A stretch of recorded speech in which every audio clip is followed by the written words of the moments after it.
1, 2, 3, 4. In this podcast, you will hear Knights of Vader. Knights of Vader includes, but is not limited to, talk of Star Wars, not ray guns. We can't truly prepare you for the jump that follows this song, but hey, we gave it a try. So here's the Knights of Vader. Crystal Fox reports they are divided. Prequel, sequel, hate and love they fight. I know that we are just musicians hired, and their time is up, so here's the Knights of Vader. Impressive. Most impressive. A big thank you to An Insperiority Complex for providing our theme song. It is November 30th, 2022. My name is Zack Weber, and joining me today is the biggest fan of steak at the Rainforest Cafe, Chris. I was actually here to talk about the socially acceptable return of the greatest Christmas ornament of all time. Babu Frick, can you help us with this? What are you doing there, 3PO? Taking one last look, sir, at my friends.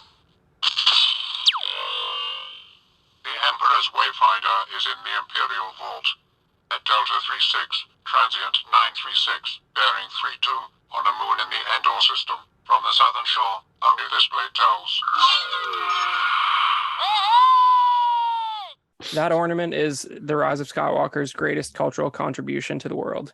As somebody who decorated their Christmas tree like 4 hours ago and put that exact ornament in and forgot how literally it replays the entire sequence, I don't disagree.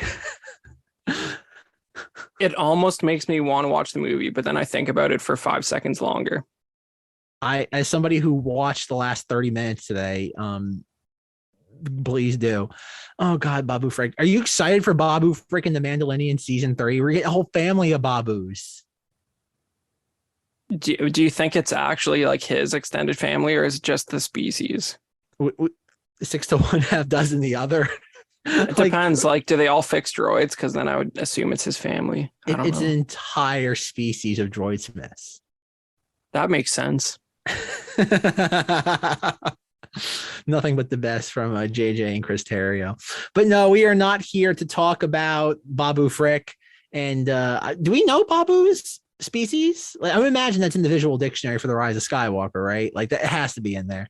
But speaking of failed experiments going wrong, we are talking about the switcheroo of the Bobs at the good old House of Mouse. Yeah, as you can imagine, Zack has lots of thoughts and opinions about this. I have less so, but I brushed up on some of the hot news, and it does seem to be like quite the intricate tale of corporate nonsense. So I'm sort of interested to hear your take on everything. I am excited, folks. As a Disney nerd, as the guy in college, in undergrad, my sophomore year, who sat there during, what was it, micro or macroeconomics, read the giant, like 5-inch thick Disney War, and people would tap me on the shoulder and be like, is that Game of Thrones? And I'm like, no, it's about the corporate, collapse of Disney in the late 90s, early 2000s by Michael Eisner. And oh boy, is it the things that happened to this company 30 plus years ago we're still feeling the effects of to this day.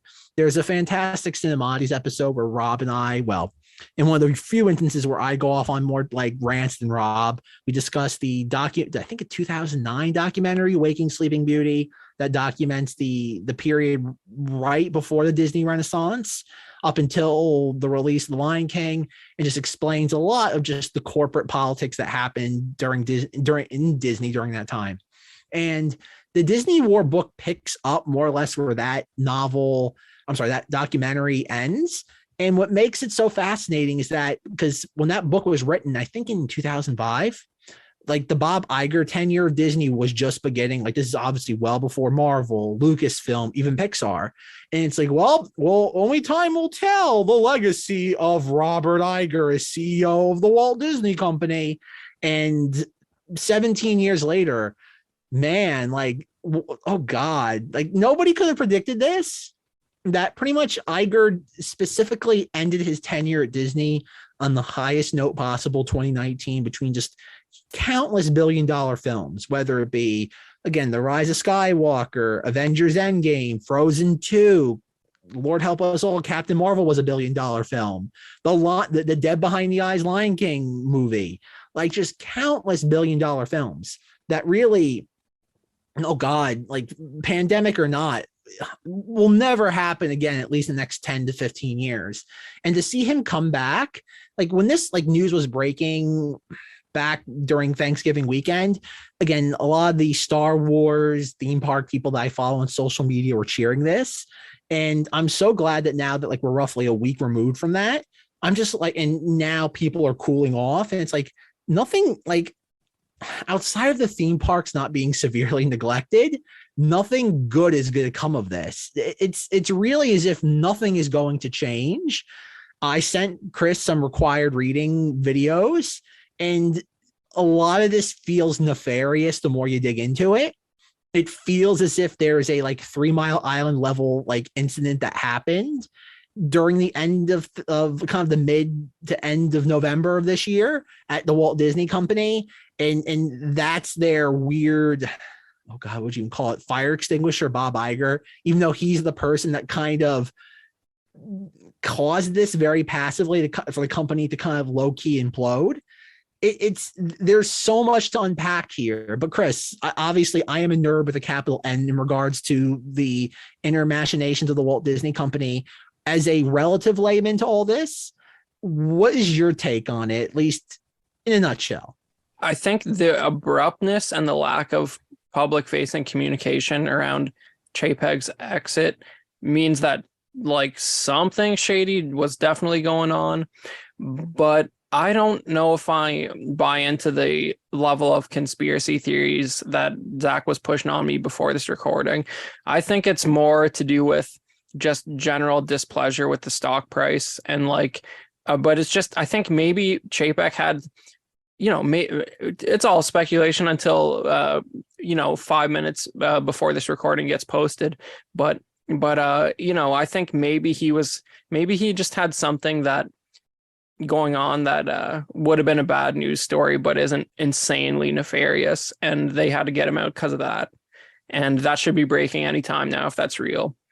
And I think that combined with like the value being pretty much as low as recent memory required a shakeup. But I don't think it's much more than that. Maybe Iger knows what he's doing, but ideologically, he's not my guy. I'll tell you that. Well, that's the thing, though, is yes, the videos I sent Chris do get into the weeds of conspiracy. Like that's what it is. To all of you at home, do you know what ESG is? Do you guys know what an ESG rating is for a corporation?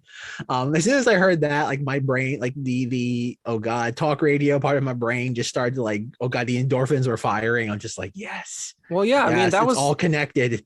I mean, the biggest Disney story during Chapek's 11-month tenure was local residents of Florida not being happy with certain Disney policies and sort of changing the status of Disney's land or something, right? Like that's the only thing I remember about Chapek's whole tenure. But that's the thing, though, is that like, and we talked about it a little bit, like probably earlier this year with Chapek. Chapek's entire like, oh God, his legacy, you can't even really point to his legacy. Like prior to him, Ron Miller, who is Walt Disney's son-in-law, had the shortest tenure CEO, like as an actual CEO, not someone that was put in like after Walt died. And even Ron Miller, you can kind of point to a handful of things and say, okay, the guy tried, and he kind of just had to be, he was thrown overboard in the early 80s is because Wall Street wanted a head on a platter. Bob Chapek, really, you can't point to anything he did other than just cut costs wherever he could, which was his mantra running the parks before he became CEO. He was, oh God, everybody hated him as the Disney Parks and Resorts CEO, or I'm sorry, head. And with this, his big thing was he believed that every decision that went through the studios or the subsidiaries of the studios, again, your Lucasfilm, your Marvel, your animation, your Pixar, had to go through one specific channel to get approval. So the argument that was made earlier this year was, if there's no marketing interest behind something, or if it doesn't test well as a concept, it's getting shut down. They're not devoting money to it. So to pick a perfect example, another Mars Needs Moms, John Carter-esque bomb, Strange World. I actually saw that movie, I'm not kidding, last night. And I can't tell you the title of the movie. That is how I actually fell asleep during the movie. It is a painfully dry movie. And the thing is that movies like that would not get made because they would not test well as a concept. And if you were reading the headlines Monday, Tuesday of this week, the first thing Bob Iger did was basically dissolve that specific division of the company and fire all those people. All the executives that Chapek created for that specific created division of the company, that was Bob Iger's first thing he did. That's telling for many reasons. And these were this new, I don't even want to call it a division, but like filter that was putting on the executives of these branches. They were not happy because basically I forget the current heads of Pixar. What's this? Not Lee Unkrich. It's not Lee Unkrich. Pete Docter, and I forget it's a woman. I don't remember her name. I want to say Jennifer Lee, but I could be wrong. Something like Strange World would not get through. It just wouldn't get through. The idea of doing a Buzz Lightyear origin film that is so divorced from Buzz Lightyear lore would not get through, because you'd have to pitch the idea of like, this is the movie that Andy saw. Well, what does it have to do with Buzz Lightyear lore? It really doesn't have anything to do with it other than you're just borrowing the name. Things like this would be getting shut down to save money. I would, if I had to guess, I have nothing to base this off of, but I imagine the cheapness of Kenobi was probably a Bob Chapek thing, because I know that show's budget wasn't greenlit until I think sometime in like early 2021. So I have to presume that was part of his cost-cutting measures, whereas as much as I'm not thrilled with Andor, the money's at least on the screen there. But at the same time, too, is that Iger likes spending a lot of money. That is the reason why there's so much debt on Disney's shoulders right now. He spent too much on Fox just simply to deprive most likely Comcast of it. And it's a very weird position. This is a company that really doesn't have any laurels at the current time. Black Panther 2 is underperforming. There are no new Star Wars movies on the horizon. Disney Plus is kind of a bottomless pit for just budgets. And in Indiana Jones 5, they're doing everything within their power to kind of just hide that film. Outside, I think just now, a couple weeks ago, we got the Empire story, and they're not telling us anything about it outside of time travel and Nazis, which is like like just internet buzzwords at this point. Like, it doesn't tell you anything.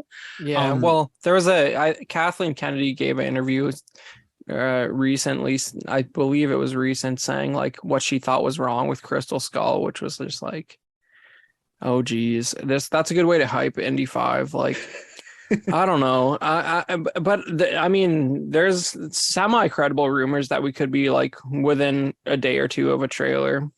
Well, yeah, they have to put something. They have to put some part of the marketing in front of Avatar too. Like, you don't have a film that's like going to, have an opening weekend somewhere in 170 million and not put your tent pole for the following summer in front of it. You just can't. But I think they're going to sit there again. I think it's going to be very similar to like the Crystal Skull teasers, where it's just the music and the silhouette, smash cut to title, and that's it. Like, I think they're going to hide that film as long as they can, because I think they know it's a DOA franchise. No, again, for the same reason why nobody wants to see young Han Solo, no one wants to see geriatric Indiana Jones. Like, that's I want to see. I want to see geriatric Indiana Jones, but I want it written and directed by geriatric Lucas and geriatric Spielberg. That's exactly what I'm. And it's just exactly. Like, that's not what this is going to be. This is like a Fast and Furious director. It's James Mangold. It's Logan. It's okay. tolerable generic films. I know. I don't disagree with you. I do not like Logan. I think Logan thematically is a nightmare. But it's the idea they're also going to lean on the Ultron Indiana Jones thing. Like that's what the movie's going to be. With L337 is his co-pilot. I mean, cohort. Yeah, it's going to be painful, and it is. No one's going to like it. It's going to be one of those things where it's going to be, what the Rise of Skywalker was, The Last Jedi. It's going to be, oh God, at least one had imagination. It's going to do that. No one's going to be happy with it. It's going to be one of those things where it'll make some money, but like I think it's going to make Crystal Skull look really, really good. It's going to be one of those things where it's like, oh wow, maybe we misjudged all this. Yeah, I mean, on paper, Crystal Skull is amazing. It's just when Mutt started swinging like Tarzan, that's my biggest problem with it. And the fact that Spielberg didn't want to leave the US because of his family or whatnot. So like they faked South America like on sound stages, and it's very obvious that that's what they did. So like, you know, it does have a sort of claustrophobic theme park ride look to the jungle scenes. Oh yeah. Yeah, and like when, you know, Indy like falls behind literally like one shrub, and then he's like in a sand pit with snakes, and you can just tell that it's like a really small set, and like there's lots of weird visual stuff in it aside from, but I mean, I don't know, from a production design standpoint, like I almost doubt we're gonna get because like they have him like his current time as like an 80-year-old man is like the late 60s, I guess. So like they're not I think there's gonna be a lot more relying on like actual extant exterior sets that they slightly window dress versus like rebuilding a town from scratch like they would have done. Sure. You know, but so I have to ask, what are they going to do to Mutt? Is Mutt going to be just another like picture frame on the desk that he like picks up and smiles at and puts it back down? Well, that's a funny comparison, because one is like he's a great character, but it's too much of a can of worms to bring back Indy's dad when Indy is 70 years old. And then even though he was like alive and probably would have done it at the time they filmed Crystal Skull. But yeah, I mean, I don't know. They're not going to retcon Crystal Skull, so I'm guessing we're going to get like a letter, maybe. Oh, is that what it is? Maybe something like that, where you don't even have to show him. I don't know, but they're doing, because remember, like I know they reshot like again, they did another like Rogue One level reshoot on this movie, but like the rumor was that like Indiana Jones like wipes himself out from like existence. Like that was the supposed ending of this before they reshot the entire movie, was he gets wiped out from existence and Phoebe Waller-Bridge is the new Indiana Jones. That was the original ending. Wow, that would have made so many people happy. But that's what I mean though. But and that was but to bring this back to the topic of Bob versus Bob, this was a like I don't know if Chapek physically got involved with this, but that film being delayed by over a year and being forced to undergo heavy reshoots was during his tenure. So we don't, like I said, a lot of the conjecture going around too is that he like poked the bear of Kathleen Kennedy, and he's the one who put the moratorium on no new film announcements for Lucasfilm. Okay. A lot to unpack there, Chris. Yeah, there is a lot. But before we move on, I have to point out that it'd be funny if Indiana Jones erased himself from existence, because then Raiders would play out the exact same. I know. The internet's trying to be cute. Oh, that's so great. Yeah. But I don't know. Like if Chapek's actually responsible for changing that plot point of Indiana Jones 5, then I'll be forever in his debt. But well, that's the thing that we'll never know. Like think about it, we're how many years removed from Rogue One, and we still don't know what the original incarnation of that movie was. Like that still is never leaked. Like think about it, we know what the Colin Trevorrow version of Episode 9 would have kind of looked like. We still don't know what the original shooting script of Rogue One was. Nobody has leaked that in 6 years now. There's a lot of different stuff in the trailers, but I don't think, as far as action set pieces and where the movie ended up, it was that wildly different. Because like a lot of the deleted stuff you see floating around is on Scarif where the movie ended anyways. Like if Krennic survives or dies, it doesn't matter, because he's never referenced again either way, because A New Hope is in 5 minutes. So it's like it doesn't really matter who lives or dies. But it's just the idea that like something like that has not, like if somebody had your, like if you were, oh God, I don't even know, Disney employee, Lucasfilm employee, whatever, and you had access to that and you were able to, for whatever reason, have a burner Reddit account, VPN, like ironclad. It's just weird to think that's something that someone wouldn't leak just for clicks if they had the access to it. It's just, this is a company. Remember, even from Rise of Skywalker, there's an entire deleted sequence of Kylo Ren talking to a giant like spider on a baby's head. That's what I was going to say. We've never seen that. That is probably more interesting than anything from Rogue One, to be honest. It's the idea that they've smothered it. I think about it, like I was even, oh God, who was I explaining the holiday special to recently? And I'm just like, Disney Lucasfilm is merchandising this thing that literally had only aired once in 1978.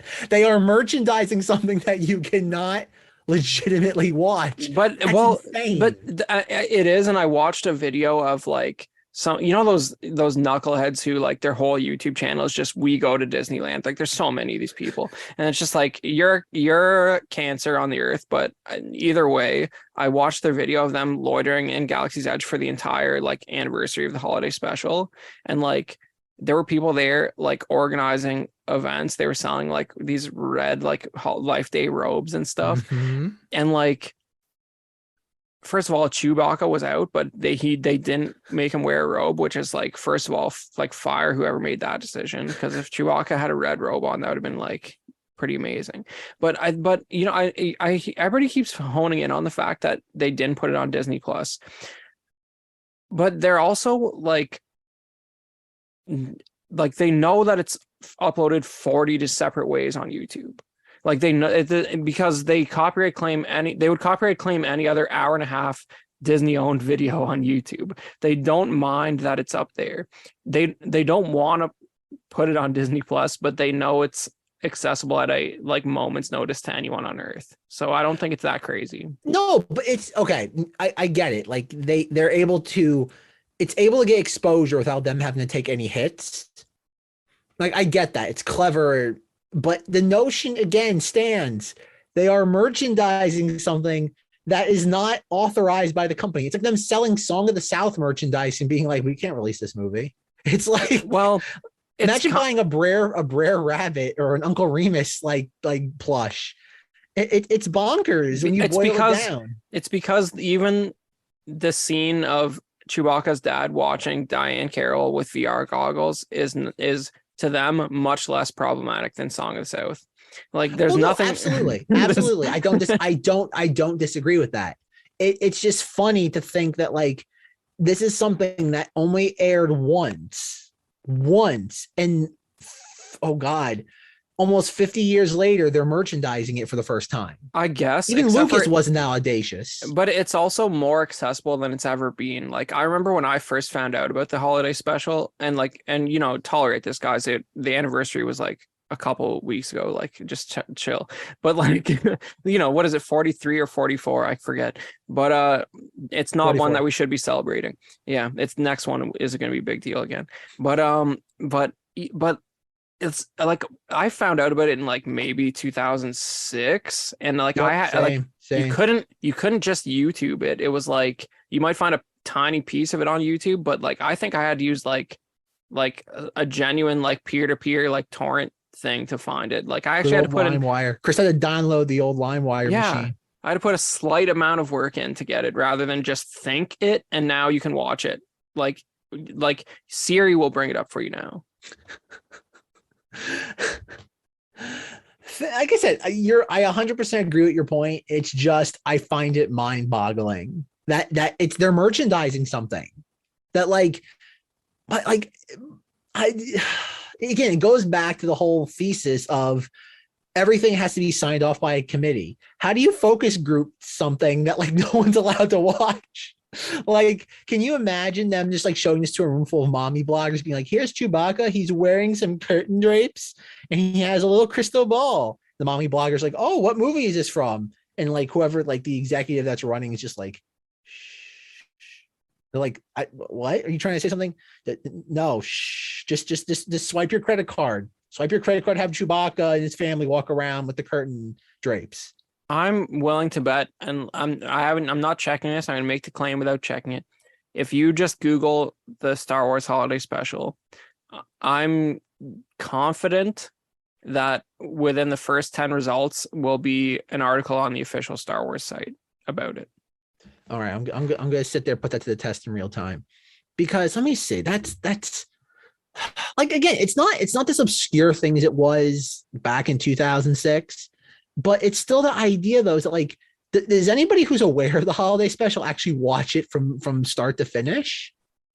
I mean, there's those. I mean, I have watched it from start to finish probably like less than 10 times, more than 5. Yeah, I don't know. Okay, I'm going through the articles. 4, 5, Come on, 6, no whammy, no whammy. 7, 8, 9, 10. No, top 10. The most legitimate article is from Esquire from December 2019 that states, or titled, "Why the Star Wars Holiday Special isn't on Disney Plus." Wow, and I bet Disney doesn't even like Esquire and may not even own them. No, they're mad at Esquire because didn't Esquire do the thing with like Amy Schumer, like her like doing weird like provocative things? There you go.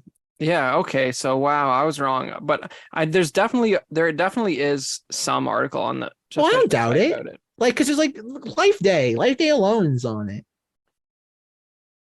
But I do on StarWars.com. Yeah, well, and Life Day is also classically mentioned in The Mandalorian. But I do remember when I was at Celebration Chicago, there was a panel on the collecting track about like props and costumes and products from the holiday special, and they made a strong point of mentioning that it's definitely not the first time a holiday special theme panel was pitched at a celebration, but it was the first time it was approved, and that was 2019. Yeah. Yeah. I literally, like, I'm now on the 4th page of Google search results. I have not found a single StarWars.com article about it. Again, like there's Rolling Stone. Okay, well, you think Insider. At least the Shop Disney links for like the Life Day robes would have showed up somewhere on there. Nope. But tragic. Like that, but I think that's how they're getting around this, is that they're not calling it Star Wars Holiday Special. It's Life Day. That's the thing. They're not marketing this as holiday special merchandise. They're marketing it as Life Day, and they're trying to weirdly like detach Life Day from the holiday special. Yeah, that's not new. Like, I mean, you probably remember there. I think it's like 30th anniversary collection had like the holiday special Boba Fett figure, and he's labeled as animated debut. That's some aggressive tap dancing to not mention the holiday special. Animated debut. From what? Yeah.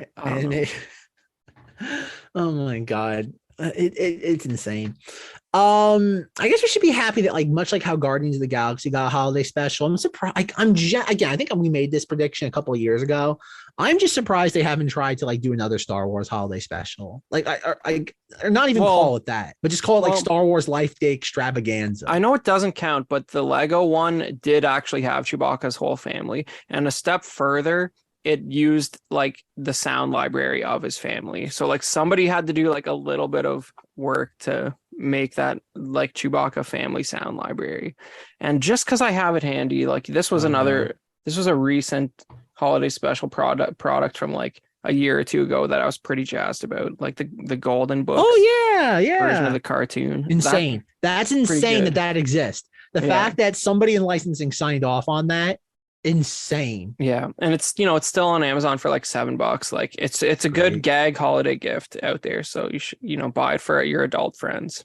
Yeah, it belongs to the museum, Chris. Yeah. But yeah, because they even made the Hot Toys Boba Fett like figure as well. Like that was like, it was a Easter egg Boba Fett. Yeah. And it's kind of on sale by Hasbro now because it's the same look as the Droids figure. Basically. It's a little different. Like it's not. I mean, not really. It's okay. In the show, it's not different, really. I know, but like it's like, okay, the gun alone, it not being included with the new toy release is a deal breaker. As somebody who owns the 6-inch version, it is not the fact that it doesn't have like the rifle is a deal breaker. Yeah, just give him Joe Mandalorian's rifle. That's still not because Joe Mandalorian is like a rifle with like a pitchfork at the end. It's the one that he uses in the cartoon is like a Y with like a trigger. Spray painted orange is close enough. No, like I said, that's something too that made me mad about the stupid Mandalorian. Like they even ripped that off. It's like, can we please let the authentic things have their one claim to fame? Like, There's a behind the scenes video of like I forget if it's Favreau or Filoni showing the pitchfork gun to Lucas, and they're like, no, and like one of those like behind the magic things literally has them bring it over to him. He's like, you know what that is, right? Lucas says yes. I'm 100% convinced he has no clue what it's a reference to. Like Lucas doesn't like being like people flexing that they know more about Star Wars than him, but like he just instinctively says he knows what it is, but like I don't think he had any idea what it was in that moment. I don't know, I disagree with you, because I imagine like as of what summer 2012 of him owning Lucasfilm, there was only maybe a handful of things that came out with the logo on it that he did not have at least expressed approval over every aspect of it, even if it was done like through like, oh god, delegation to other parties. I don't know. I think must stick in his craw. It must. And that's why he probably, again, why he always like would reference it occasionally, because I think it drove him nuts. That was one of the very few things that slipped through his grasp. I don't think Lucas like has a very like, I think it would be like unfathomable to be in his mind as far as how he like looks at Star Wars, because I don't think he 100% agree, because like I don't think he looks I think it's all thematic as far as he's concerned. Like he doesn't glom on to like specific visuals or like the details of objects or like character names or planets or anything. Like I think the special editions and the never-ending changes to that prove contrary. I don't know. I think what I'll never like. There's a Seth MacFarlane interview with him where Seth MacFarlane it's for one of those Blue Harvest like Family Guy specials, and like Seth asks him like I'm gonna whistle some John Williams music and you tell me what part of the movie it's from, Lucas. And, like, he just could not do it, and Seth was doing a good job of whistling. Like Lucas had no idea. Like he thought something from Empire Strikes Back was from the prequels. Like it's just I don't know. I don't think he remembers it. Like I think he just knows the core themes and like just sort of looks at it in a nebulous, like fluid way. Like I don't. Do we need to play the clip of him saying during the stupid Boba Fett documentary, so there was a holiday special? But how about this? When do you think the last time he even saw that was? Do you think he ever even watched it after the one time? I don't know. Like the thing about Luke is like we all like laugh at him at like being this goober that eats like mall food, but like I also could see him in like 1978 before it airs, like getting like 40 minutes, like I don't know, maybe like 30 minutes into it and being like no, like looking, like probably calling every single lawyer on like his payroll and being like, how do we stop this? And then being like, we can't. Like you signed a piece of paperwork. If you refuse to air it, they can sue you. Like you would owe them more money. Just take the hit for the 90 minutes, lick your wounds and move on, and just smother it. Like I would imagine he must have tried that. I've heard firsthand accounts of people who were in the target age demographic when it aired, who literally remember putting it on the calendar and watching it, and they were not disappointed because they were 7 years old. So like I think that's the reason why people still showed up. But this is the thing that drives me nuts about Disney, is that like you said in 2006, again, you and I aren't too much different in age. The idea of this thing was like this weird cultural relic. Like it was a litmus test if you were a true fan. Like everybody, oh, you can always make these things like, oh, did you know that like on the DVD for Revenge of the Sith, there's an Easter egg where like Yoda does like a break dance during Order 66. It's like, yeah, whatever. Like if you went onto MySpace, you would find someone like flexing that knowledge.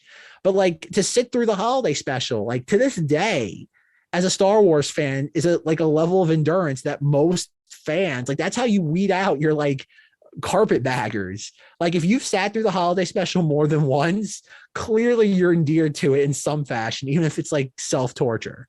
I'm starting to think, even though they're on Disney Plus, that the Droids cartoon is actually harder for people to watch than the holiday special for some reason. Like there's stuff concentrated. There's stuff in there that like nobody ever references. Like the holiday special, like everybody knows at least the segments. Like the Droids cartoon came out in 85. There's a region of space described in the cartoon, a place that they go called the Cloak of Sith.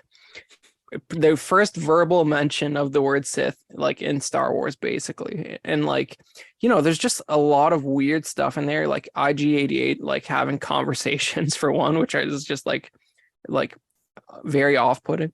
And like it's on paper, it's actually has action, and it's nowhere near as boring as the holiday special, and it's on Disney Plus. I think it's cleaned up. Yeah. You know what though? Like, I think that's true though, because the only like Star Wars media, visual media that I haven't watched, and like you're talking about, like I've basically finished every Star Wars video game that's ever been made. Like it's like 30 games at least, including Bombad Racer. Yeah, like everything that has any crumb of like worthwhile narrative content, so not including Bombad Racers. But like I haven't sat through all the Ewoks cartoon episodes. Like I tried. I got through like 3. There's like 20 or something. But I think I get your point, and I don't disagree. But like, I think the problem with the animation, like stuff from the 80s, was that it's just diluting the franchise, and it's just kiddie fodder. Again, it's Star Wars attempt at trying to do what Transformers did, like just a glorified commercial for 30 minutes. Whereas I think the holiday special is so like inexplicable, and it's in such poor quality. And then, like I said, and you have to go looking for it. It's very grindhouse. Like, it's something that like you have to, like, again, prior to in the last 10 years, you had to go search it out, dude. And there's versions of it now. Like, I was looking for one like around the anniversary day, just to like see what the latest like best version is. And like there are people like upscaling it now. They find the cleanest one and they do like an AI upscale. It like is so much more like visually watchable than it was when I first found it. It's crazy. Oh, yeah. Well, again, I remember this was like 2014. I think Red Letter Media did like a 2-part like roundtable. It wasn't a Plinkett review of the holiday special. And the thing, like a question that they asked, and I have to go back and rewatch it, even though it's been like 8 years since they filmed it, because like it was very provocative in the questions they were asking. They're saying that, like, think about how TV programs were distributed back during that time period. There had to be not masters, but there had to be all these different copies sent to what, Chris, you're a broadcast expert, sent to the local networks when it was, because what, it played on CBS, right? Yeah, but like you'd think if that was the case, you'd think 1 or 2 would have leaked by now. But that's what they asked. They said, how is it possible there were that many copies of this thing struck? You would have to assume at least a dozen.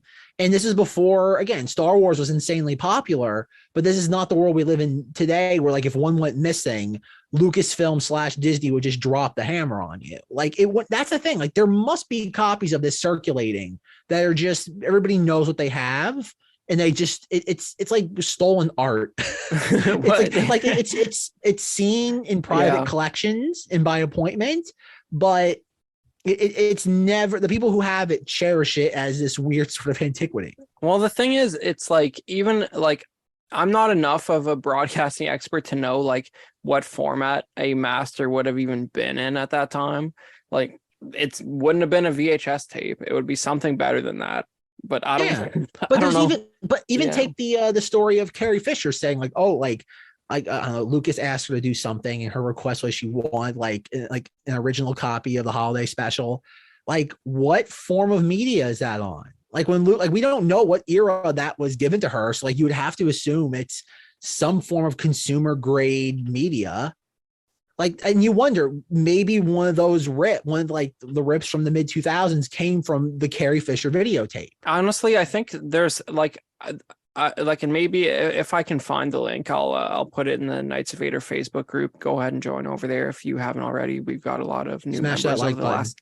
We had a lot of new members over the last couple weeks. I'm going to post an HD holiday special link in there, and that's going to get everybody people excited.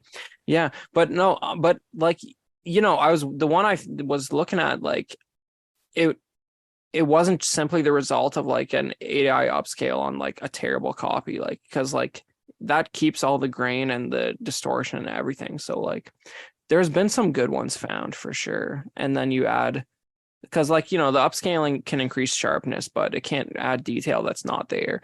And I don't know. Do we know how the holiday special was filmed? Was it 30 millimeter or 16? Yeah, I don't know the answer to that. But even if it was 16, that's enough to have like a 2K resolution That's what version I mean. of it. Yeah, it's in better quality than Attack of the Clones. It's God, about the same, but yeah. It's insane to think that at the end of the day, if they were ever release a 4K like authorized remaster of the holiday special, it would be on par with the Star Wars prequels in quality. Yeah, that's disturbing. Yeah, we've come a long way far afield of the Battle of the Bobs. I think the point we're getting at, Chris, is that Bob Chapek was going to try to release the holiday special like uncut, like in 4K resolution, and then the board of directors were like, "Get him out, get him out, get him out!" Like literally, they hired the real life Predator to go hunt him down. I heard they got the long cane out and literally like pulled him off stage of an Elton John concert at like practically. It's weird because in a lot of the coverage I was reading, watching, listening to about this is that like anytime you have a high level executive leave or just be outright fired, they're able to say some level of goodbye, usually through like in company email. And with this, again, it's been less than a week. But it's an ironclad non-disclosure agreement that he's clearly signed, and he's going to get his full severance. Like he's not being fired with any due cause. So like I imagine, like forget about golden parachute. It's like platinum parachute. It's the dude's going to sit there, have more money than you could mentally comprehend.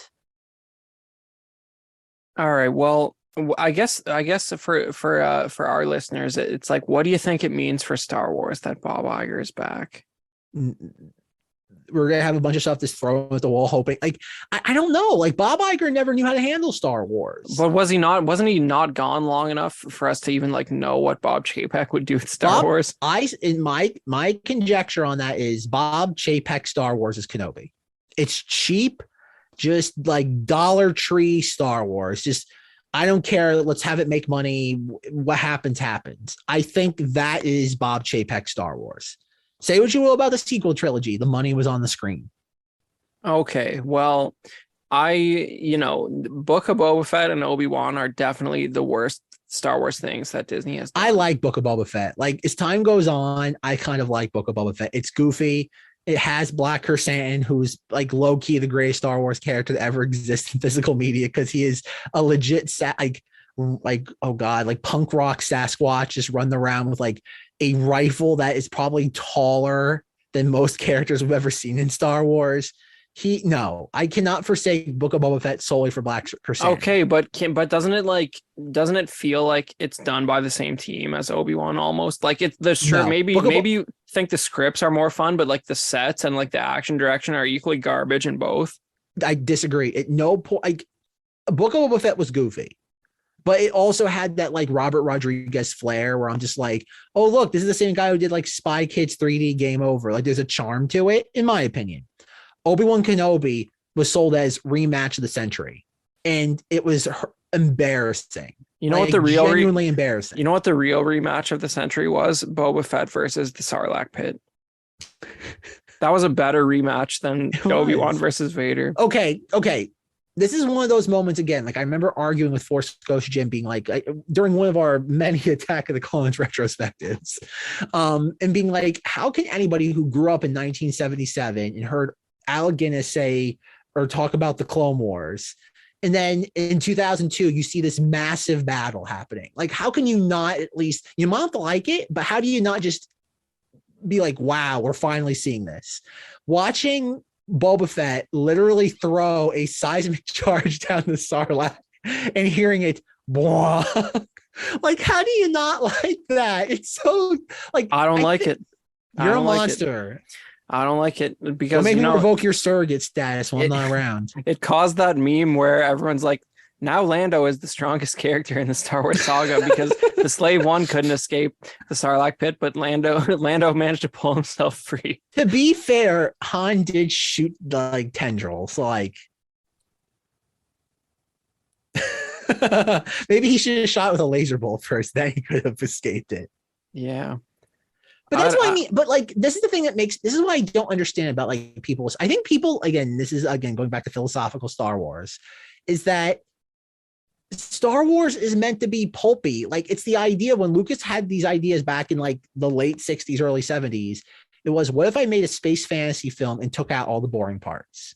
That's what Star Wars was always supposed to be. And then, like, yes, it morphed over time into like you get like things like the Phantom Menace and the weird moments of Attack of the Clones. So like, I get it. Star Wars metamorphized with George Lucas's aging and just mind changing, like we all do. But like, when Star Wars is campy, I have no problem with that. Like, I don't mind campy. What I mind is like, and it's weird how Chris is the one who highlighted this for me.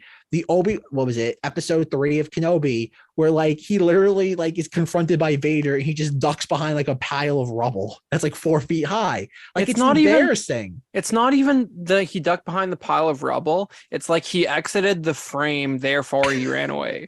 Like, it's not even like it's like the audience is the arbiter of the environment. Like, he walked out of the frame, therefore we don't know where he went, even though it's basically a flat field with like 6 foot high piles of gravel. Yes, it's the equivalent of playing peekaboo with a child. It's exactly that, and the audience is the child, and anyone who likes Kenobi is a child. Yes, and even again, what was that, episode 4, where they go to planet Inquisitorius and they legit have Obi-Wan in a giant trench coat with Leia walking beside him. It's just like, I blocked that out of my brain until you just said it. It is embarrassing, and I will take steak at the Rainforest Cafe any day over that. Oh no. Okay, I will say, okay, this is where I'm conflicted. I'm a bad person in that, like, even though there's nothing wrong with steak at the Rainforest Cafe, and Kenobi is the equivalent of like frozen mozzarella sticks being served to you, at the end of the day, 3 a.m. the donuts. bars, what? 3 a.m. donuts. Like, it's a disaster. And like, listen, like, Andor tonally is not ripping the beats from the original trilogy, but it's like the first time I haven't been like embarrassed to be like, I still watch this stuff since Disney took over. Oh, absolutely not. Okay, you also run different circles than me. Like, I'm the someone that's also, again, not much has changed in 3 months, but I still defend the Rise of Skywalker every chance I can. So, better than Kenobi. Everything is better than Kenobi. Okay, Chris, here's $1 million question. Which is more objectively better, Kenobi or the holiday special? Which is objectively better as content? I mean, one of them has Harrison Ford as Han Solo. Fair enough. But one of them has oh God, who's the guy you hate? Who's the pilot? Or no, the rebel leader? Roken, but I don't know. I forget who plays him. I never remember. Oh, Roken. Yeah. You know who, like, the 5-year-old girl is smarter than that guy. What do you think Roken? What do you think happened to, like? Will you think we're going to see Roken in Andor season 2? No, Roken doesn't exist in the Tony Gilroy verse. He's not canon. Yeah. So okay, here's my thing. Okay, so like, we have to wonder now that like Andor season 2 is filming as we speak. It is now a Bob Chapek-less company. It is a Bob Iger company. So one would have to like look at, like, budgets are locked in. And considering that the company's in the midst of a hiring freeze, that the stock price is below $100 a share, I can't imagine Bob Iger's going to be redirecting funds to the budget. What sort of like just production quality decrease are we going to see between Andor season 1 and season 2? It actually, I think that as long as the Gilroy boys are still in charge, it's not gonna ruin it. You don't think they're going to sit there, have the volume shoved down their throats? It's, the thing is, like, I think the volume is like, it's a distraction, you know, like, it's not sure the environments wouldn't look as real And like, you know, for example, Roken's ship in Kenobi, which is literally like a cardboard box, and like there's no controls, and somehow like there's a ship that drops out of the middle of it, even though we were just looking at that room a scene earlier. Like it's a, you know, the Roken's ship is the volume. Like it's just nebulous and has no walls, and like it's like Doctor Who's like TARDIS or something. Like it makes no sense. It makes no sense. It really at all. is. It really is. Yeah, but break it down. Yeah, like there's no cockpit or anything. But like the just if you could, like the difference between Kenobi and Andor is visible in the scripts without volume or not. Oh yeah, no. Yeah. I'm not gonna. Again, I don't like either of them, but I will go back and rewatch Kenobi before I ever rewatch Andor. There's nothing to be gained from rewatching Andor right now.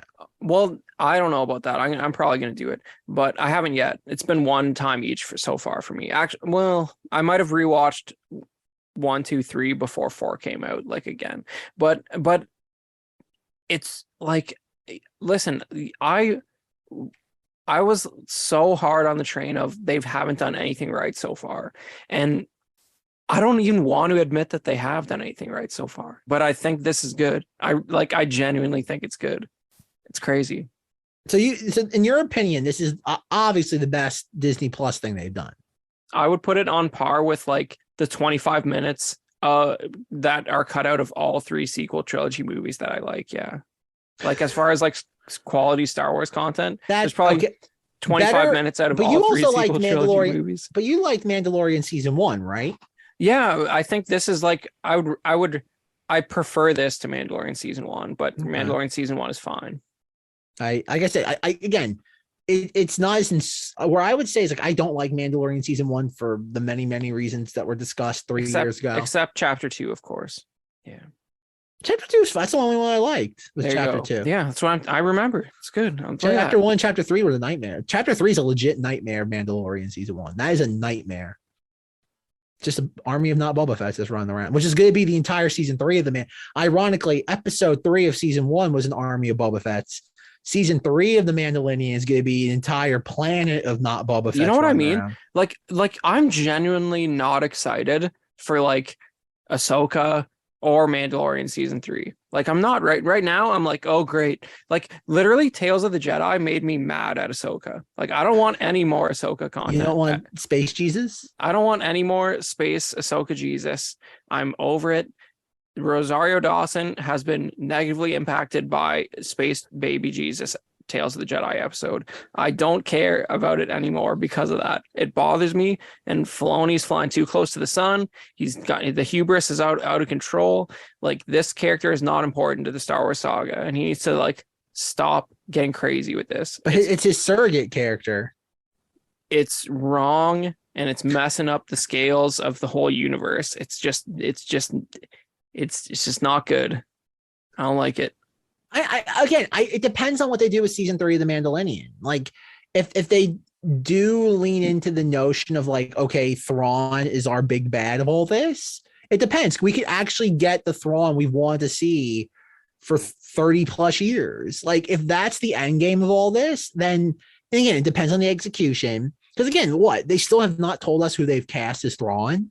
And we know he's floating around. I just don't like if Ahsoka's involved. It's like, first of all, the post-credit scene at the end of Andor is nothing, and the fact that it's literally garbage, and the fact that it is garbage. The fact that it's generated such buzz. It's like it just shows you how the Death Star in the original trilogy is still like S tier god status, and like the sequel trilogy is like not anywhere in people's minds. It's like they have the Death Star on roids.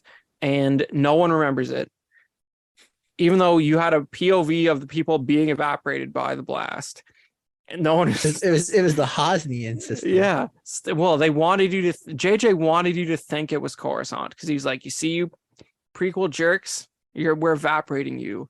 That's what he wanted you to think.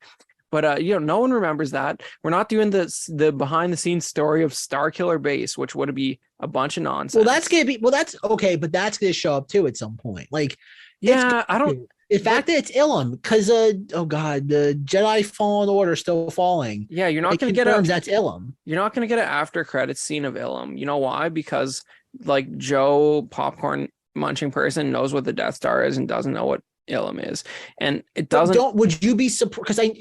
But would you be surprised in this Ahsoka series that she doesn't go to Ilum, and she's like, what are they doing to this planet? And it's like, oh man, wink, wink, nudge, nudge. Maybe I kind of feel like what was the planet in Mandalorian season 2 where Grogu goes to like meditate to like contact Luke? That was Tython? Like, yeah. So do you think that was even Tython? I think they decided in post-production that was Tython. Well, in reality, it's somewhere in Southern California. No, but I'm saying, like, I don't think that's Tython in the script. I think they're just like, what can we do? Can we just say that it's Tython? Like, I don't think it was. You know what I mean? I don't believe that the shooting script that day is the exterior Tython. That's what I'm saying. I don't. Well, yeah, and I think that's what they do, though. They plug in these references where they can. I think the same applies for Andor. They plug these things in when it's convenient. I'd be almost shocked to say that every night, unless it's iconography they had to build a physical prop for, in Andor, every piece of fan service was something that was done in post-production, either through just like the Y-wing sitting there or ADR dialogue. I don't know. I see, like, I mean, it's just better at everything than the other Disney Plus Star Wars shows, but like I know a lot of Star Wars fans in the UK, and like they are having like the time of their lives, like photographing like every set from Andor, and like here I am in the exact place this was filmed, and like it looks 80% the same. Like you can tell where they embellished it or covered up a building or here or there, but like tons of practical locations throughout the UK. Well, yeah, of course, like, and that's great. Like that's what it should be. But like it felt, again, Aldhani felt infinitely more real than, oh God, I'm trying to think of a good example from remember one. Python. Okay. There. Okay. Python. Like that's what I mean though. Like it felt like you can again, even though I like the return of Boba Fett in Mandalorian season 2, it's a fun moment, but like it feels like a fan film. Aldhani at least was like, again, it was larger in scope. It was shot better. And I think that's where a lot of this comes down to, is that these people that they're hiring either is the special effects supervisors just don't know how to sit there shoot these things properly. But I think it's down to like the writer even more than like that's it's a coincidence that they did both things right on Andor, but like, you know, you're not going to have a kid figure out how to open a hangar bay door in Andor. Like it's just not how it's going to play out. It's two different, like completely different worldviews writing this script with two different completely different audiences in mind. And I'm not the audience that they had in mind when they wrote Kenobi, and I have no clue who is. But that's the thing though. I think Kenobi was just like, this can't fail. Let's put the least amount of effort we can into this. But it's impossible to fail. But like I hear guys saying like, oh, Book of Boba Fett felt more like Star Wars than Andor to me. It's like, what do you mean because you see more Mandalorian helmets in it? Like, I don't understand what you're talking about. But but this is the thing though, is that like Book of Boba Fett is pulpier. Andor isn't. Andor is oh God, sobering as Star Wars can possibly get. It just is. And that's the thing. Star Wars is meant to be pulpy. Like, so like if you look at it tonally, I 100% agree with that. I was never concerned for any of the characters in the Book of Boba Fett. You know what I mean? Well, yeah, because they're cartoon characters. That's right. And I don't need that's how Star Wars should be. Nobody. The original trilogy is not as dumb as that. It's not as dumb. I agree. It's not as dumb though. But like that's why the whole thing about like Harrison Ford wanting to die after Empire Strikes Back never made sense to me. It doesn't make sense as to why you would kill him off in The Force Awakens. It's like, no, Han Solo will live forever because he's an imaginary character. Well, first of all, he's not a writer, and it was his idea. And at the time, he just wanted out of it, and he thought it'd be dramatic and interesting for him personally as an actor if the character died. That has nothing to do with anything. But that's what I mean, though, is that like I think that's the reason why people like Lawrence Kasdan and George Lucas shut that down. Because like, no, like Han Solo, you can't kill. It's like killing off Winnie the Pooh. Like you just can't do it. Like, why would you do this to a fictional character unless the actor despises that fictional character for whatever reason? Well, it doesn't really matter now because they'll just reset canon whenever they run out of ideas, and you'll have more Han Solo They're not going to stories. reset canon. What they're going to do is they're going to Tales of the Jedi Ahsoka it, where they're just going to retell the exact same event and be like, the first thing didn't happen. But what about this copy of the book I have on my shelf? Didn't happen. But I'm reading it right now. I have no idea what you're talking. Like, they're going to do that. It's going to be the same thing that happened with like the holiday Marge. special. Exactly. They're going to steamroll past it, and that's what they're going to do. Like I remember back in like 2013 when they announced the canon purge, and John Campea is just like, I don't know when, but it's going to happen. They're going to fall into the same trap. It's impossible. Like they can try this as long as they can. I hope they succeed, but they will inevitably step into it again. And they are. It took them a decade, but they did it. I can't wait for the Apple sale, so that with the Apple canon verse. Oh my god! When Apple buys Disney, they're gonna reset the Star Wars canon again. Tim Cook sends out like like an Amber Alert to everybody's iPhone saying Star Wars continuity is reset again. I am here for it. Oh my god! Do you really want Apple to own all this? I don't, but I wouldn't change much. I don't, but I wouldn't mind if the canon reset again. Oh my god! Do you want this to be like DC and Marvel, where like every like 10 years it just resets? I kind of do, because I don't like how it's going right now. But like, what would be your benchmark? Like, what would be your focal points? Like, is it still just like when every time this resets, it goes back to the original trilogy and just the films? Yeah, that's what else are you gonna do? So it would be episodes 1 through 9, and the spinoff. I don't know about 7, 8, 9. But that's what I mean, though. They're not going to disregard 3 films that made over $4 billion. They're not going to disregard that. I kind of disagree, because if you look at literally all of their Disney Plus shows, they borderline do not reference the sequel trilogy because they know it's toxic. They do. Like, you're getting Babu freaking Mandalorian season 3. That is, do you have to go? That is, you know why you're getting that? Go get the Hallmark ornament again. Listen, and you get some Neil Scanlan aliens in Andor, and that's the worst part of Andor, hands down. But that's because they're lying around the shed. You know, like they made 9 Babu Fricks to do the one scene for Rise of Skywalker. They got to use them. They're sitting around. They got to use them before the rubber decays.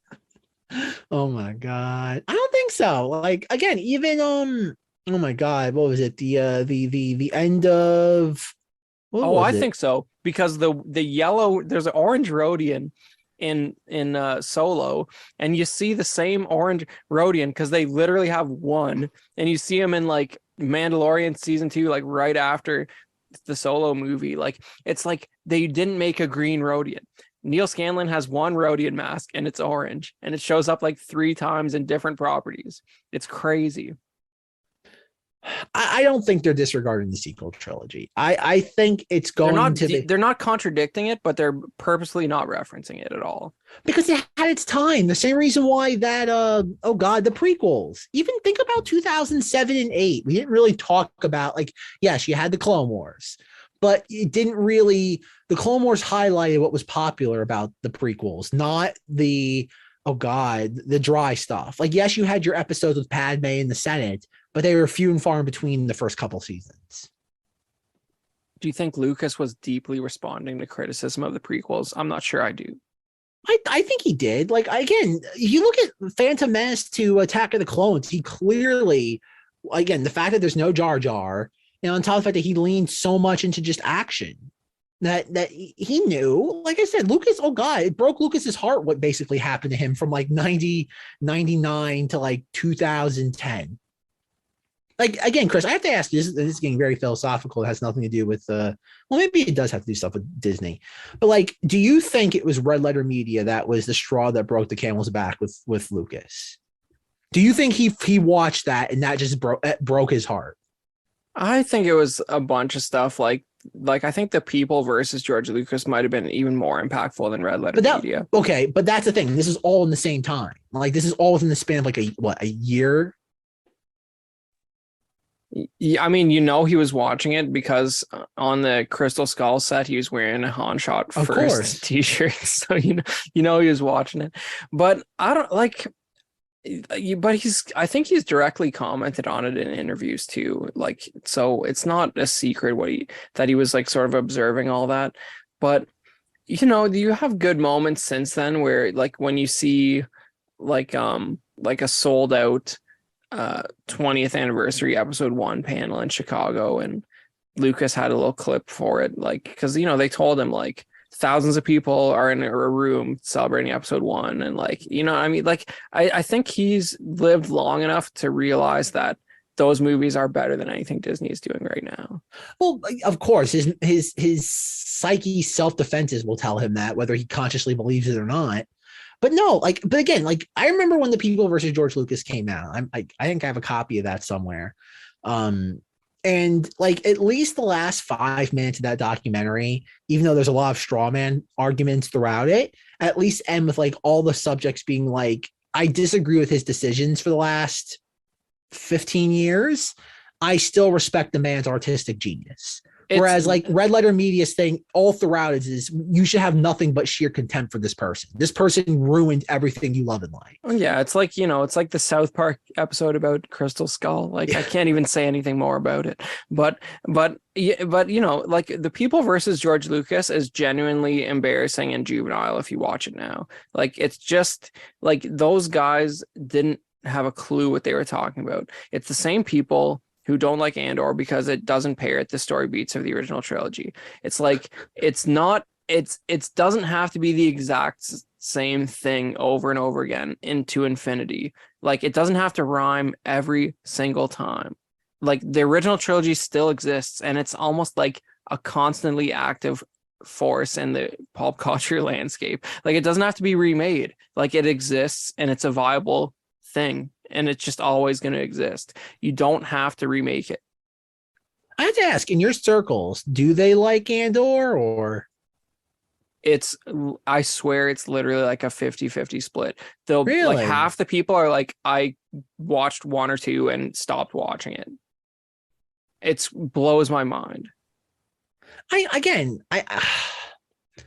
could see that. Like it reminds me of like I think it depends on how much you love this thing. Like as somebody who like back in like the early days of the Marvel Cinematic Universe was like on the hype train, and now like I watched 2 episodes of Moon Knight and I'm like, life is too short for this.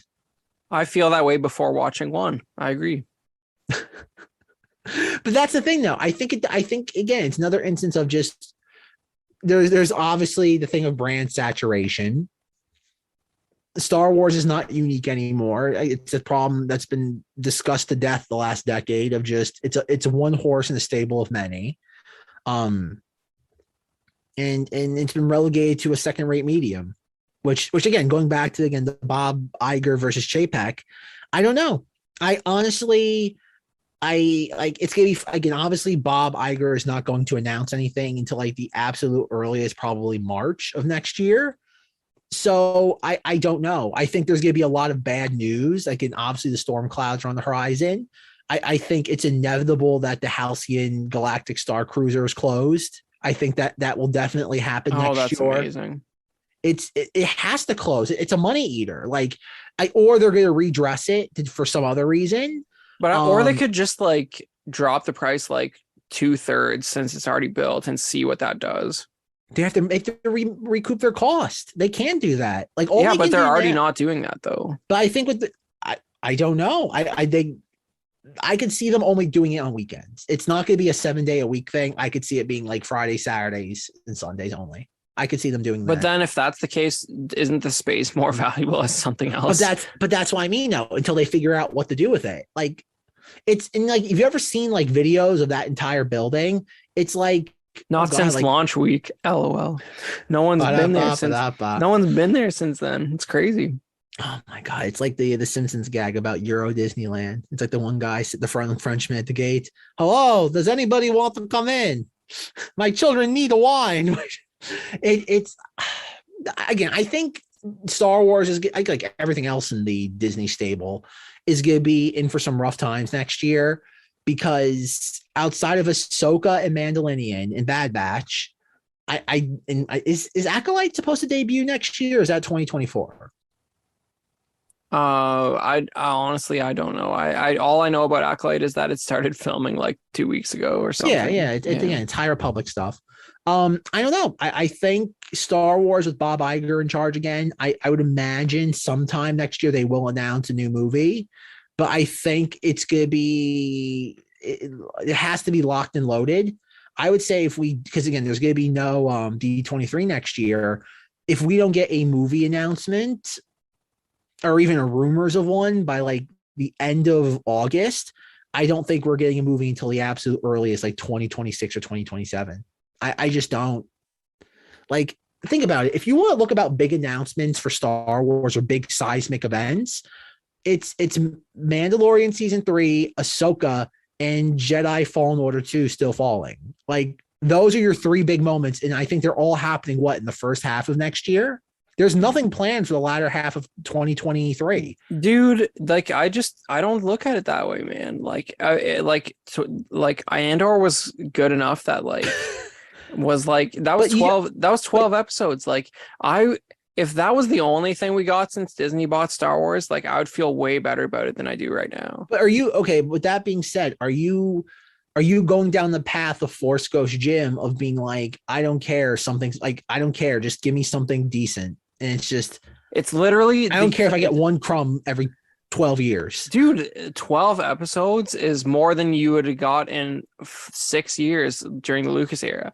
It's like, I'm fine. But that's the thing though. Andor's not setting anybody on fire. Like it's not. That's because that's their problem. Okay. No, like, it's all. No, this is the exact no, it isn't. Because I've met my quota quota for 6 years, Zach. I'm fine. Know, but do you really want Star Wars to go into hibernation for decades? Yes. Like it did. I want it to go into hibernation for like 5 years at least. Like I would like nothing for 5 years. I'll still be a Star Wars fan in 5 years.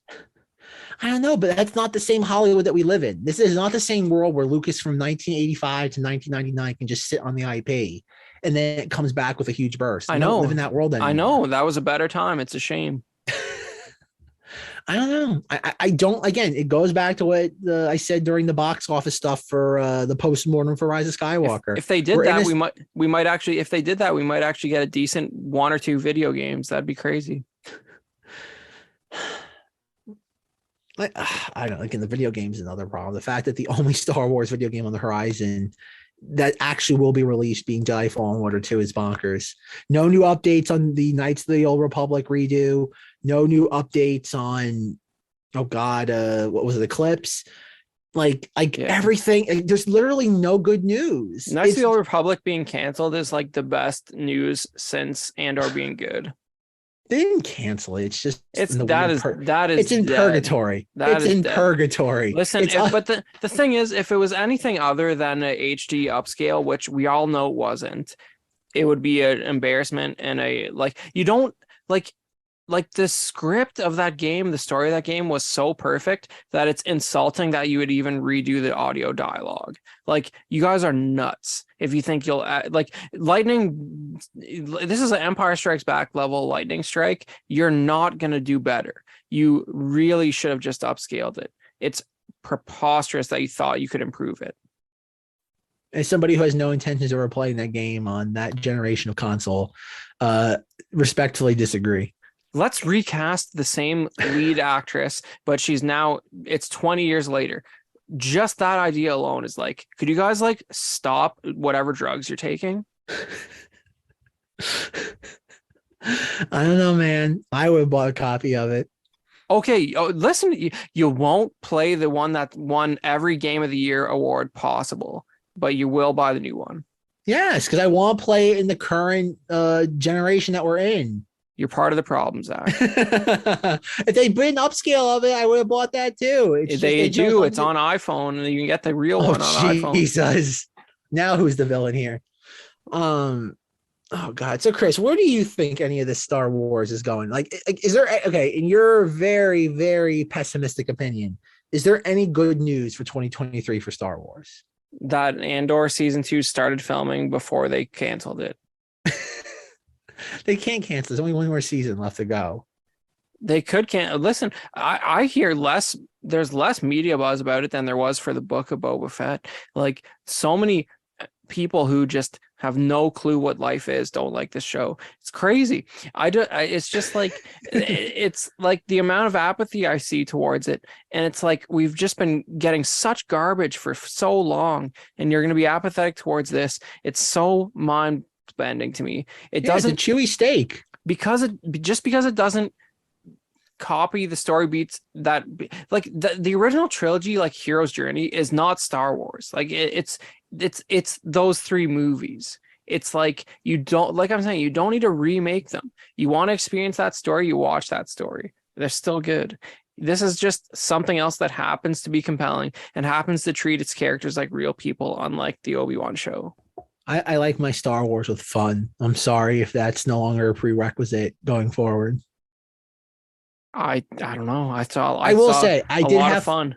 I did have some fun. Like we didn't really talk about obviously the last 5 episodes of Calrissian Endor, but I did like at the end, again, spoiler alert, question mark, for the finale. And we have Cyril like try to protect Dedra. And the whole time as I'm watching this, I'm just expecting to hear Whitney Houston's "And I will always love." I just wanted that to start like be like a needle drop out of nowhere. You know what I mean? Like, how do you not love it? I just don't understand. I just like it's got it all, man. I don't know. It's goofy. Okay, the ending of Andor is goofy fun. But but that's what I wanted though. Like I want to see a giant space hologram being like, "Punch the Nazis, do it, you wimps!" Like that's the sort of goofy fun I wanted. I wanted someone having their ashes in a brick being like bashed across the head. Like that's what I want. And it took them 12 hours to get there. Okay, cut the 3 best episodes out of Andor. It's way better than Obi-Wan and the Book of Boba Fett. That's fun. I know. Again, I think it's just different shades of just doing things. Again, I think we both agree Kenobi is objectively bad. Book of Boba Fett is goofy fun. Andor is a chewy steak at the Rainforest Cafe that ends with a fun dessert. Listen, when Stellan Skarsgård says that speech to the like gingered mustache dude, like there's not a scene that compelling in the entire sequel trilogy. Like I don't care. Like no one is trying that hard to act in the whole sequel trilogy. But that's the thing. Like it's a damn shame. I disagree. 110%. The Stella. Okay, I saw a lot of people on the internet, and it must be the faction that Chris like admires because they like that. And like he's telling the ginger guys, like, again, to recap, is like, "I have a wife and kids. I want out of the game, man. My son was just born." And Stellan Skarsgård's like, "I've been in the fight since I was 6 years old." I mean, we already used that line of dialogue. It's like I've seen this before. And it's been more concise. I'm like, I don't care about Luthen. He has a really cool spaceship. He is basically Darth Maul without the face paint. Like, he's a great mystery character. He owns the best gift shop I've ever seen. Like, I hope at some point at Galaxy's Edge, they do his, I don't even know what it's called, his shop. I would love that. Even if it wasn't like an actual place where you can buy things, where you can like walk through it. Appointment only. That'd be great. I'd be fine with that. Like a little like I wish instead of Doc Ondor's, it was Luthen's Den of Antiquities. That'd be a lot of fun. Like that's the thing. Like everything that people highlight as to why this show is good is the reason why people like The West Wing. It's dude, like, even Diego Luna is like blowing me away in that show. Like even like honestly, I didn't expect to give a crap about him. But I it's still like, don't. Even his reaction at the end of the 12th episode when Luthen doesn't shoot him is like more effort than Ewan McDonald did in that entire show. I don't disagree with you. But it's insulting to the whole franchise. Kenobi is insulting. I don't disagree with you. I agree. Andor is better in every way, but at least Kenobi gave me something to at least like. I will at some point rewatch the stupid, and I cannot overemphasize this word, stupid lightsaber fight between Obi-Wan and Darth Vader in the final episode. But it gave me a really haunting visual of Vader with the scratch, like the sliced open helmet with the weird purple hue, and he's oh god, demented. Like that is adding a new layer to Vader. It's not a super deep layer, but it's a provocative layer. It's a layer I already got from The Force Unleashed that I didn't need again. Oh God, and no. No, disagree with that. Dude, similar aesthetically, but not on oh God, thematic and the problems. The problem, I understand what you're saying. The problems associated with Kenobi having won that duel vastly outweigh any of that for me. It's like the duel shouldn't have happened. Like, and Kenobi should have lost if it did happen. No, or he should have ran away. It should not. That duel. What should have happened was something happened to them. Like, I don't know. Something happens. Vader's mask is destroyed. Obi-Wan's able to limp away, not because Vader allowed him to, or because it's anything Vader did to him. Some extenuating circumstance caused it. And that's what it should have been. It should have been like Obi-Wan realizing in the heat of the moment, oh God, my friend is still alive. Maybe I have a chance. Remember, Chris, we did an entire episode trying to like quote unquote predict Kenobi. And then like instead, nothing. I were like, oh, they won't do this. It's too easy. Like they're not going to take the low-hanging fruit. And instead they walked right by it. Like the oh God, the cutscenes for the Revenge of the Sith video game have more character depth between Darth Vader and Obi-Wan Kenobi than the 6 episodes of the TV show did. Which is why it's important, even if Andor is like, oh, I'm not like, listen, I was the guy saying I believe an exact quote from probably 2 years ago on this podcast from me was, oh, a Cassian Andor show. The only character that's less interesting than Cassian Andor is Poe Dameron. And was that me or was that you? I felt that way, whether it was me or you.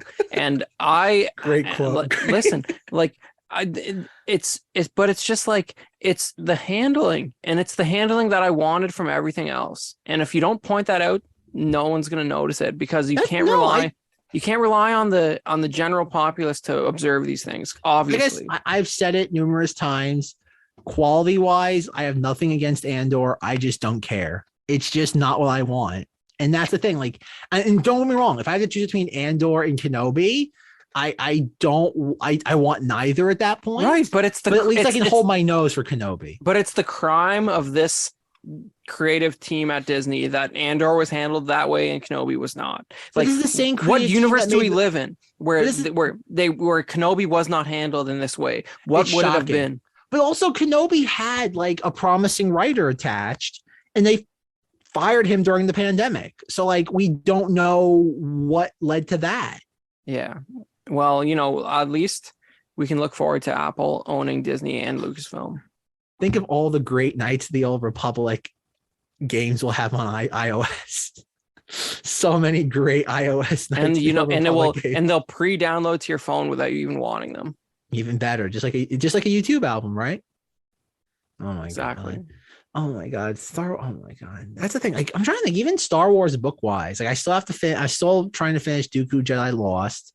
Oh God, I'm trying to think, like, outside of like, oh God, like when it comes to Star Wars publishing, unless you're like deep into the High Republic, there's nothing interesting when it comes to publishing either right now. I'm working my way through Dawn of the Jedi. I'm basically the last thing Dark Horse had going before the axe came down. Oh my God, Chris. Oh my God. I feel like on this podcast, you're like the Saw Gerrera of like Knights of Vader, like hosts. Everything Disney has made is cancer except Andor. Like you have your like a little black and white X-wing like in a bunker. Who's your two tubes, Chris? How did you not like the Forrest Whitaker scenes? Oh my, you did nothing and they were great. Well, because Forrest Whitaker is like a goober. Like, it's great. Like, but it's just more crazy Saw Gerrera. Like that. I know. That's great. Okay, we'll do episodes on obviously the final 5 episodes of Andor, but like I did appreciate, like I was gonna sit there, take a screenshot of one of the moments from them escaping the raft and post it, like the weird little aliens that him and Melshi encounter, and be like, man, I love it when Star Wars is actually fun. Like that was fun. Like when, again, even the oh God, the Lucian sitting there. Is it Lucian or Lucen? No, I don't know. Thanks. Luthen. Like even watching Luthen escape the Solo Star Wars story model ship, and like watching that was great. I'm like, this is what Star Wars should be. Star Wars is space fantasy with all the boring parts taken out. not watching a blonde SS officer interrogate a woman for like on the 7 on the hours. point on that scene. I saw some like old mans being like, dude, what is this? Luthen's ship has constant lasers. That's not a Star Wars thing. And I was like, technically the Republic gunships had very similar weapons. It was so satisfying to like point that out to them. But yeah, you know. that's that was a thing for what the Venator class had the mounted gun underneath, right? Yeah, but like the bubble guns on the gunship were the same stuff, and the tanks, the tanks that brought down the droid control ships also sort of had constant beams. Like, it's not new, guys. Did you not watch Attack of the Clones? Jeez. Oh man, Chris, things are rough when you're referencing that is a point to defend Andor. Sanger would not be happy. Well, I mean, both two very high grade properties. Yeah, they're good stuff. Attention, all viewers. The following live broadcast is recommended by the Imperial Council in the belief that your commitment to remain upstanding citizens will be reinforced. It is required viewing for all members of the Imperial forces. I just wanted to interrupt here and point out that this discussion was recorded a couple weeks ago, as I'm sure you've noticed.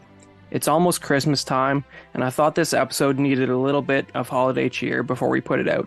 And what better way to do that than checking in with an old podcast host who's returned from the netherworld of the Force ghost of Christmas past, Jim. And unlike when Qui-Gon finally came back, this is actually going to be awesome. What's up, Jim?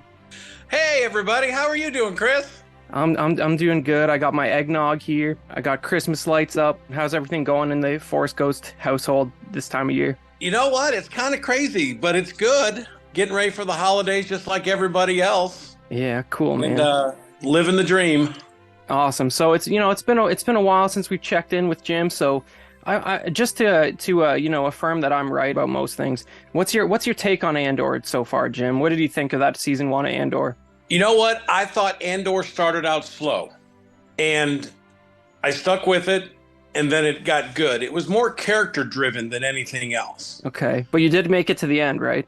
Oh yeah, I was bought all in. After I got past episode 3, it got easier to stomach. I didn't look at I didn't look around for something else to do while the show was on. Whoa! All right, so you're a little closer to Zack's end of the spectrum there. Yeah, it's like that's interesting. I'm glad that you made it through the whole thing. What really blows my mind is the people who turned it off and stopped watching after 2 episodes, but they managed to get through Obi-Wan.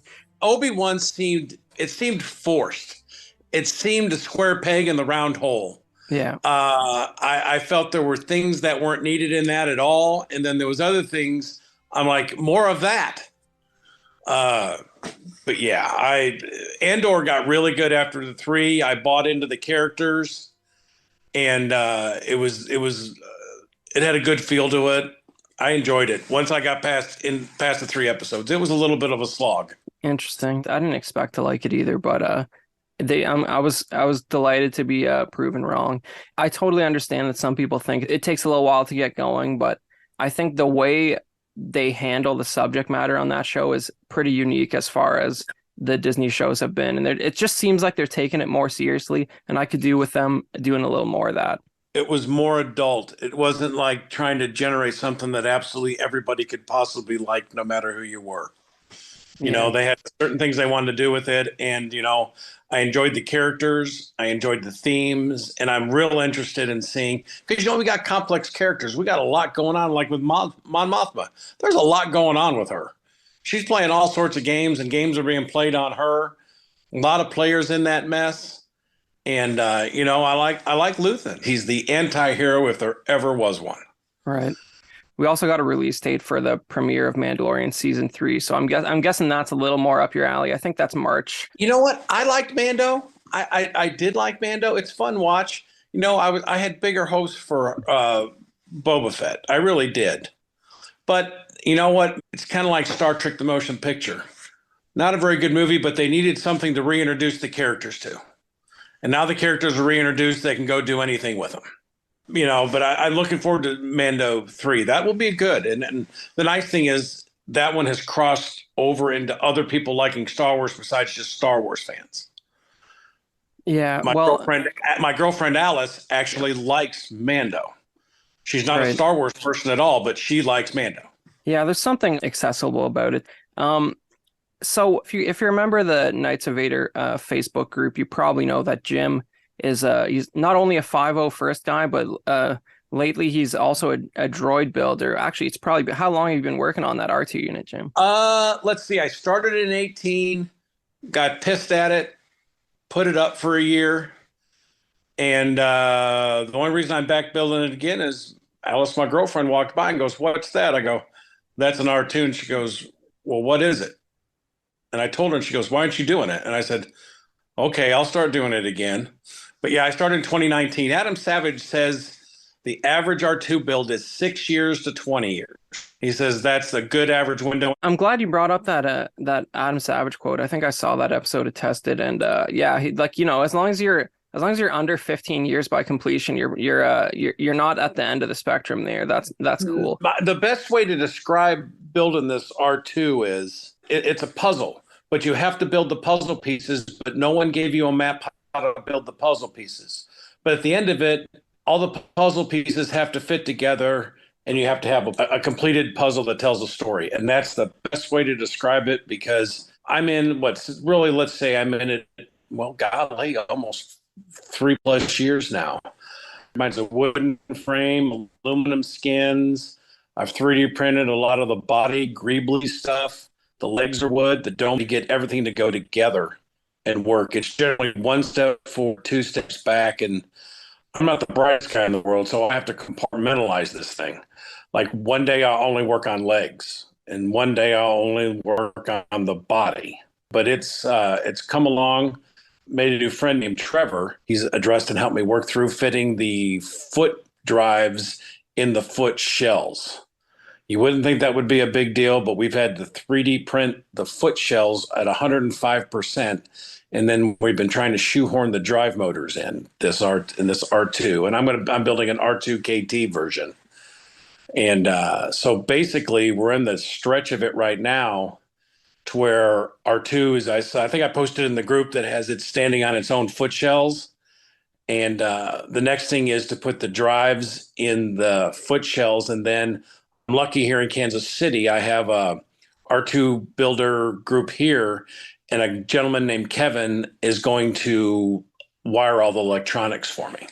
That's awesome, dude. And you know, Jim's being very modest. Like, I remember one of the last times I was talking to him, I was like, I was very skeptical about like certain things that you could do with 3D printing. Like, I thought the dome would never look right 3D printed. Jim's posting pictures of it up in there looking perfect since then. Like, I'm just blown away by the stuff you can do these days.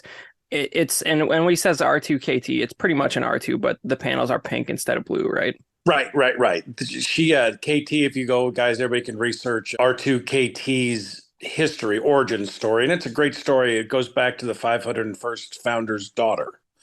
And if anybody wants to research, I'll let it go at that. But yeah, my panels are pink. And there's only 19 official R2 KTs in the world. I'm hoping to have 20, 21, or 22. I'm hoping to be in that. And they're called ambassador droids, and they get hospital access and special things like that. And that's really why I'm building it, so people can enjoy it. A lot of R2 builders build their R2s and they just throw them over in the corner of their room. I am not that person. My R2 is going to go out and experience and make people smile, just like with the 501st. That's awesome. I was locally in Toronto. I was looking to hire an R2 for a party, and it was not easy. I don't know what the going. I have no idea what the going rate in the States, where there's probably 10 times more of them is. But I was hearing like $800 for like 4 hours, and like some insurance costs to move. I'm sure it's a pain to move it, but these guys. I'm going to have to put a hitch on my Subaru. Then I'm going to have to buy one of the wheelchair scooter lifts that go in the hitch and kind of crane it into the back of the vehicle, then have a holding pin in the back. And I'm not there yet, but I'm getting there. But you're starting to think about it. Mine's not light. Mine's probably 150 pounds, and mine's just a hybrid. You know, these ones that are all metal are, they're $25,000 and a beast. Right.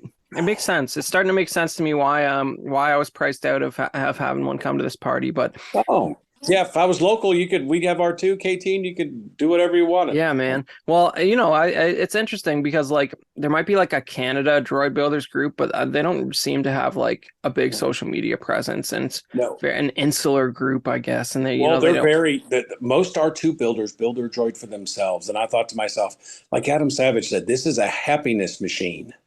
Why aren't you getting? I don't understand these people that don't want to get it out and let people smile and enjoy their work and what it's really for. I'm looking forward to getting mine out. Luckily, there's a couple droid builders in our area that are very visible. So I'll be joining those guys out at the events. But yeah, it's crazy. It was a big to-do was it 2 weekends ago when we put it on its foot shells. It actually gave me chills because I never think I'd get that far because this thing is such a complicated monster. But you know what? If I can do it, anybody can do it. Yeah, that's beautiful, man. And Jim's been sharing those pictures in the Facebook group, but I'm sure we can bump one of those threads when this episode comes out. Sure.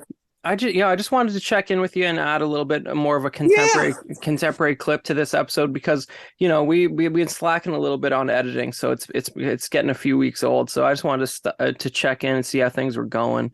And I was just wondering, it's that time of year where a lot of us have powerful memories associated with Christmas and Star Wars, and I know you're an original trilogy experiencer. And I was not so lucky, but I remember seeing the special editions in theaters before episode 1 came out at least.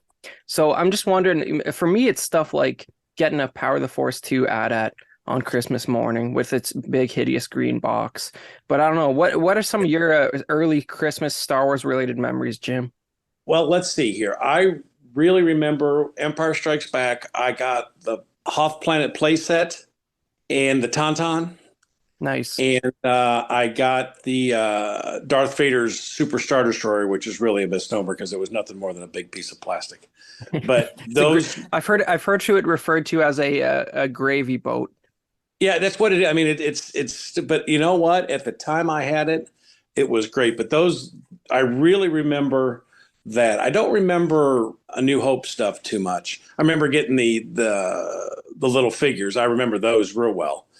And the cards, but Empire Strikes Back, I got it for Christmas. I got Hoth and I got the Star Destroyer, and I was happy as a pig in mud. That's awesome, man. And and just to emphasize how ridiculous in a different way I am, I have both of those in the box behind me somewhere. I don't know, it's weird, man. Like I only started collecting that older stuff like 4 years ago, and like just even in that time, I couldn't put the collection together again. Even though there's a little bit of a market dip on the like super high end stuff right now, it's still nuts. Like my family was poor when 77 came out, so I didn't get the Death Star. Alice just bought me for Father's Day last year. Oh, like the big 4-level Death Star playset, right? Yep. Yeah. It came in there. It's been played with, but it's even came in its box. Yeah, those are awesome. I just actually had one of those. I picked up a collection and was cleaning one of those up. I actually never had one until about a month ago, and I moved it on because it didn't have the box. But that thing is beautiful when it's all set up properly. Yeah, and she's been on me to set it up, and I just enjoy having the box, looking at the box. But I'll set it up at some point. But yeah, and then the most recent Star Wars 2 things. After I got my hips done, we had a snowstorm come in. And Alice helped me put my Death Trooper on, and I took some pictures out in the snow in my Death Trooper. That was cool. And then my daughter bought me the 4K Star Wars 4K Blu-ray packet last year, and I've enjoyed that this year. That's nice. The big one with all 9 movies. Yep, and they look really good. And the neat thing is you can see their flaws too, and that's interesting too. But you know what? It's the 4K versions are really neat. You'll see things you've never seen before. And I've seen them a zillion times. Right. And, that's the thing. People don't think about it, but like if you're watching the original trilogy in 4K, you haven't been able, if you're watching it in 4K for the first time, you haven't been able to see it that good since the special editions were in theaters. No, I have a 150-inch screen in my basement. And I thought I was doing good with the Blu-rays. No way. 4K is that much better. You can see Harrison Ford's makeup smudging off on his TK on the Death Star. There you go. You can see the green t-shirt guy in the Millennium Falcon doorway in perfect resolution. Yeah. Yes, absolutely. But yeah, that was the other one. Yeah. Thanks for asking. Awesome, man. Well, we're gonna cut back to our regularly scheduled outro here, but I really appreciate you taking the time to spend a few minutes chatting, Jim, and I wish you and your family a very Merry Christmas. You too. Happy holidays to everybody, and thanks, Chris, for visiting. I've enjoyed this tremendously. All right, Chris. Any do you have any final words, predictions for Bob Chase? What do you think what do you think the next Star Wars announcement is going to be? Not like trailer for like Ahsoka. I mean, like actual, like this is the next thing that's coming. Like that hasn't already been announced. Untitled movie. Oh God. Like we should really do a really fun episode on like the Star Wars purgatory. Like we should legit do a Star Wars purgatory and be like, and just go like down like chronological order, how many projects that just like have been announced but not officially canceled. It's into the double digits for sure. Oh, well into the double digits at this point. Like off the top of my head, you have, are we counting the Rian Johnson trilogy as one film or three? I mean, it was announced as a trilogy. It was their mistake to announce it as a trilogy. That's three. Okay, so we're gonna count it as three. So that's three alone. We have what the Benioff and Wise. That wasn't that a trilogy, or is that just gonna be one film? And I mean, do you count Solo and Rogue One? Restarted twice. Do we count the original iterations of those? Oh my God. Yeah, fair enough. Oh my God. But yeah, like I said, there's some fantastic, there's Rogue Squadron, the greatest announcement of all time for a Star Wars property. By the way, that title won't confuse the filthy casuals at all. Oh, please. Nobody remembers the Nintendo 64 game. No, I just meant because of Rogue One. Oh, well, that too. What do you think? They weren't trying to cash in on that cachet? Which is a more iconic announcement? The Jake Lloyd, Darth Vader, like shadow from the Phantom Menace teaser poster, or Patty Jenkins getting out of the trunk of a Tesla? Lucas was right. The world was supposed to end in 2012. Oh my God. All right. How do you top that? So concludes this episode of A Knights of Vader, a Star Wars podcast.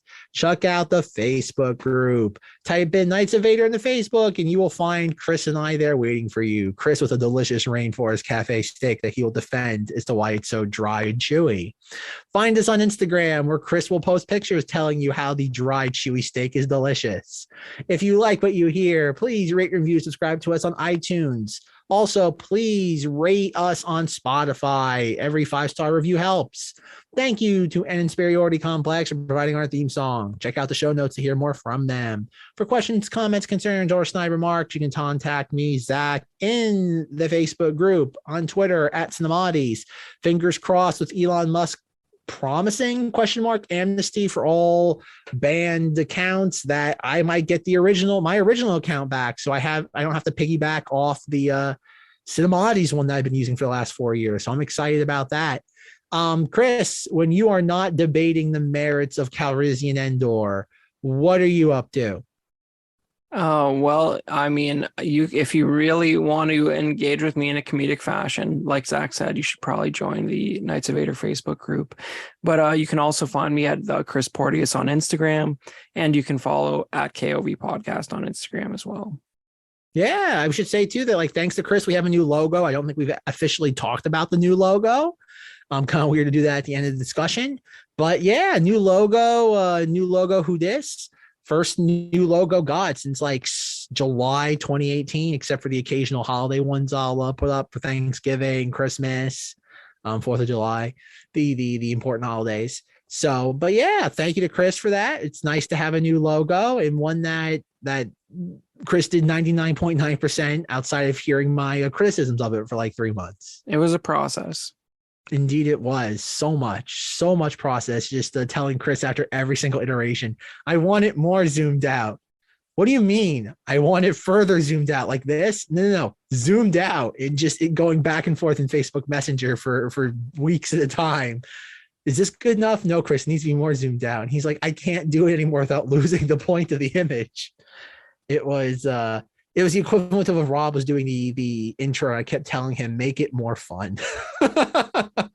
Like really the most abstract guidance one could possibly give to a creative individual. The point is that eventually we got there, even though some messages were probably 1 month apart, but here we are. Indeed. Alrighty, folks. Good night, but not goodbye. And as always, may the force be with you.